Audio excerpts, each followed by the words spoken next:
नमस्कार दोस्तों। 1895 में German physicist William Konrad Roentgen Nature journal में एक पेपर पब्लिश करते हैं जिसका टाइटल होता है on a new kind of race.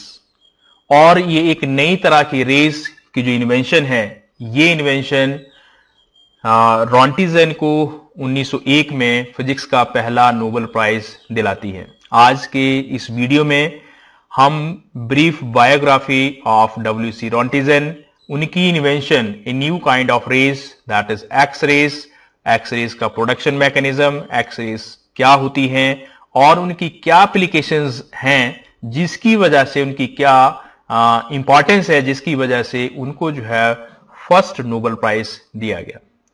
तो हम स्टार्ट करते हैं। विलियम कोनार्ड रॉन्टिजन, जिसको शॉर्ट में W.C. रॉन्टिजन कहते हैं, वो एक जर्मन फिजिस्ट थे और वो कैथोड रेस के ऊपर जो है वो अपना काम कर रहे थे। तो इंसिडेंटली उन्होंने एक नई तरह की rays, a new kind of rays, जिसको बाद में एक्स रेस कहा गया, उनकी इन्वेंशन की। W.C. रॉन्टिजन को फादर ऑफ डायग्नोस्टिक रेडियोलॉजी भी कहा जाता है और ये इनका जो बर्थ है ये जर्मनी में हुआ, लीनेप में हुआ in 1945। Basically W.C. Roentgen was a average student और उनके जो कुछ खास इंटरेस्ट थे, नेचर को स्टडी करना, माउंटेनियरिंग, नेचर में रोमिंग करना और मैकेनिकल इक्विपमेंट्स को डिजाइन करना, मैकेनिकल इक्विपमेंट्स को बनाना, इस तरह की उनकी हॉबीज थी।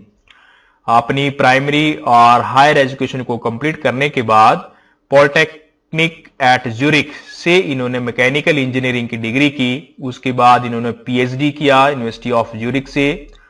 इसमें कुंड और सेल्सियस ये दो फेमस साइंटिस्ट थे।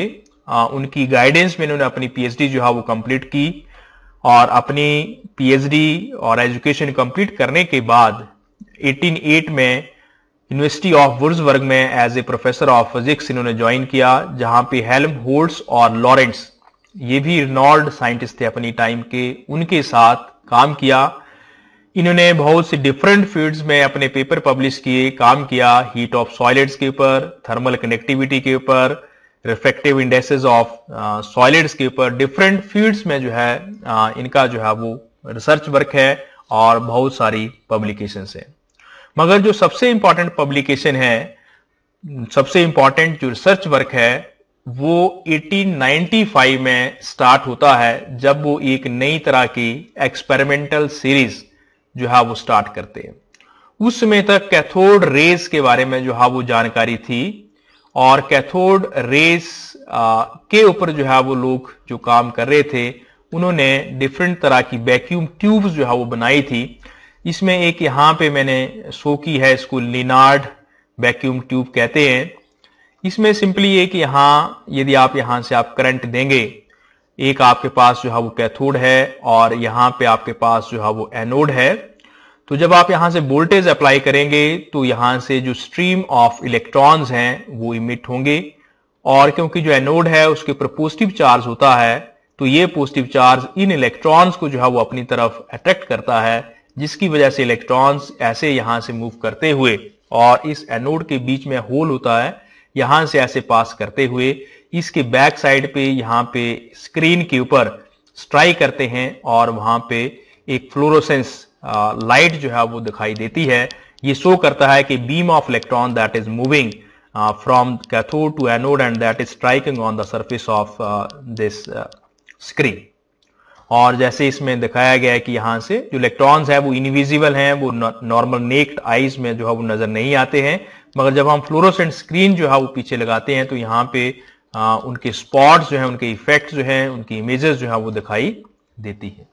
तो इस तरह का रिसर्च वर्क जो है वो कैथोड रेस के ऊपर वो कर रहे थे और उन्होंने यहाँ पे बेरियम प्लेटिनोसाइड फ्लोरोसेंट स्क्रीन जो है इसको यूज किया। उन्होंने ये देखा कि इस ट्यूब से बहुत दूर, कुछ दूर जो है, एक फ्लोरोसेंट स्क्रीन को जो है वो लगा दिया जाए तो इस फ्लोरोसेंट स्क्रीन के ऊपर भी कुछ स्पॉट्स जो हैं, कुछ इमेजेस जो हैं वो दिखाई देती है। फिर उन्होंने क्या किया कि सारी ट्यूब को जो है वो किसी बोर्ड से, पेपर से ढक दिया ताकि यहां से कोई भी रेज जो है वो नहीं निकल पाए। उन्होंने देखा कि उसके बावजूद भी इसको कंप्लीटली ढकने के बाद भी यहां पे जो है वो कुछ स्पॉट्स, कुछ इमेजेस जो है वो दिखाई देती हैं। तो यहां से उन्होंने कंक्लूजन निकाला कि इस ट्यूब से इलेक्ट्रॉन्स के अलावा कोई और तरह की रेज, इनविजिबल रेज जो है वो इमिट हो रही हैं, जो यहां पे स्ट्राइक कर रही हैं। और इन रेज के बारे में क्योंकि उसमें मालूम नहीं था, तो इसको जो है वो एक्स रेज कहा गया। मींस जैसे मैथमेटिक्स में एक्स वाई जेड वेरिएबल्स होते हैं, तो अननोन फैक्टर को डिनोट करने के लिए एक्स रेज का जो है वो नाम दिया गया। और यहां से जो है वो एक्स रेज, जिसको आप a new kind of rays कहते थे, उसमें की जो है वो इन्वेंशन हुई। और ये जो एक्सरेज की इन्वेंशन है, इसने पूरे साइंटिफिक वर्ल्ड में, पूरी मेडिसिन इंडस्ट्री में बहुत ही रेवोल्यूशन जो है वो क्रिएट कर दी, जिसकी वजह से रॉन्टिजन को जो है वो फर्स्ट नोबेल प्राइज जो है वो मिला। हम थोड़ा सा बेसिक ये डिस्कस करेंगे कि एक्सरेज एक्चुअली में जनरेट कैसे होती है। यहां हम सिंपल बात करें तो जो एक्सरेज हैं, या एक्सरेज का जो स्पेक्ट्रम है वो दो तरह का होता है, एक कंटिन्यूस एक्सरेज और एक जो है कैरेक्टरिस्टिक्स एक्सरेज। तो पहले हम कंटिन्यूस एक्सरेज की बात करते हैं कि मान लीजिए यहां पे हमारे पास एक इलेक्ट्रॉन है and this electron is moving, और यहां पे ये प्रोटॉन है। तो जब इलेक्ट्रॉन जो है वो यहां इस तरफ आएगा, तो इलेक्ट्रॉन और प्रोटॉन के बीच में जो इलेक्ट्रोस्टैटिक फोर्स ऑफ अट्रैक्शन होगी, उसकी वजह से ये प्रोटॉन जो है या पॉजिटिव चार्ज जो है इसको अपनी तरफ जब खींचेगा, तो जो इलेक्ट्रॉन आ रहा है इसकी स्पीड कम हो जाएगी, जिसको हम साइंस में डी एक्सेलरेशन कहते हैं। तो ये जो डी एक्सेलरेशन है, मतलब डिक्रीजिंग ऑफ स्पीड, इसकी वजह से जो इलेक्ट्रॉन की एनर्जी कम होगी, वो कम हुई एनर्जी जो है वो एक्सरेज की फॉर्म में इमिट होती है। यदि हम यहां बात करें कि एक एटम है, एटम का ये सेंटर में न्यूक्लियस है, इसके चारों तरफ ऑर्बिट्स हैं, इसमें इलेक्ट्रॉन्स हैं। यहां से कोई इलेक्ट्रॉन जो है इस एटम के ऊपर इंसिडेंट होता है, तो जैसे ही इलेक्ट्रॉन जो है इस एटम की सरफेस के अंदर पेनिट्रेट करेगा और न्यूक्लियस के पास से गुजरेगा, तो न्यूक्लियस जो है इस इलेक्ट्रॉन को अपनी तरफ खींचेगा, जिसकी वजह से इसकी एनर्जी कम होगी, डीएक्सेलेट होगा ये इलेक्ट्रॉन, और जितनी एनर्जी कम होगी that will emit in the form of X rays, जिनको हम कंटिन्यूस एक्स रेज कहते हैं। कंटिन्यूस इसलिए कहते हैं, यहां पे यदि हम इस ग्राफ में देखें तो इस तरफ रिलेटिव इंटेंसिटी है और इस तरफ वेवलेंथ है। तो आप देख रहे हैं कि एक कंटिन्यूस कर्व की फॉर्म में से राइज करता है और फिर डिक्रीज करता है, और ये सारी कर्व जो है डिफरेंट एनर्जीज के ऊपर एक होमोजेनियस, एक ही तरह के पैटर्न को जो है वो शो करती है कि शुरू में एनर्जी जो है वो राइज होगी और फिर डिक्रीज होती होती जो है वो कम हो जाएगी। तो ये जो मैकेनिज्म है, बेसिकली साइंटिफिक लैंग्वेज में it is called as the bremsstrahlung. एक जर्मन वर्ड है ब्रह्मस्ट्राहलंग, का मतलब होता है breaking of radiations, breaking of radiation. तो ये जो ब्रह्मस्ट्राहलंग है, ब्रेकिंग ऑफ रेडिएशंस है, ये एक साइंटिफिक मैकेनिज्म है for generation of the continuous X-rays.